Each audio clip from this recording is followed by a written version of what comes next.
Brandon.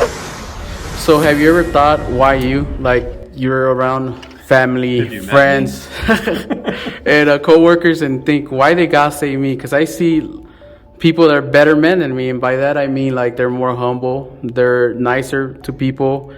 And I think like why me? Why was I born again? Why they God allowed me to know him and not him? Like what will you say about that? Like if somebody will ask you that.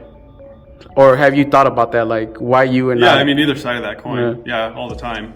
I'm not qualified by any means because by the world standards. Because the Calvinists will say that it's an election, right? So is that biblical, or what do you think? Yeah, I mean, election's biblical, but the way they define it isn't, right? It's a corporate term. It's more of a general bucket that the scriptures are talking about, but they try to personalize it and make it an individual thing. So, they have their own issues in regards to that, because the deception that comes from an individualized elected salvation results in the opposite of the fruit of the Spirit in Scripture. But that's a video for another time.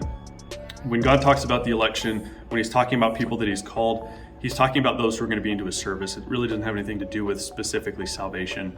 And he does that, and it's kind of more of a difficult topic to talk about, because you have to have an understanding of God's ability and his sovereignty, right? His ability to see the different things that we'll do in our life and how we'll respond to his calling in our life. But at the end of the day, God doesn't pick the people that we think are qualified, right? And that's why it's easy to, at least from my perspective, at least from kind of a biblical standpoint, it's easy to keep yourself in check when you realize that God doesn't call the overly qualified.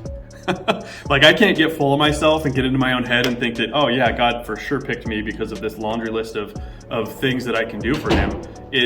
He looks for people that are going to get out of the way, and the ones who are going to rely on him for everything, because it's going to glorify him. And so, in my walk personally, in that growth and development, I mean, I'll still go back to it. Like, I'm not qualified for the things that you've called me to do, right? I'm not capable. I'm not, like, there's people that are smarter than me. There's people that are more articulate than me. There are people that are more organized than me, that are more skilled in, presentation and stuff, like basically what the world's going to be looking for.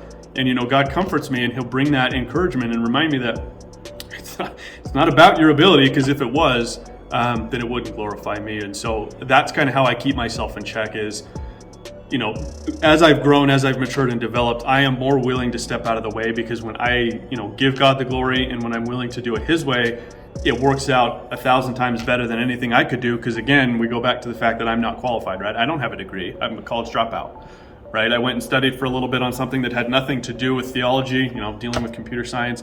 So I was there for something completely unrelated to the ministry.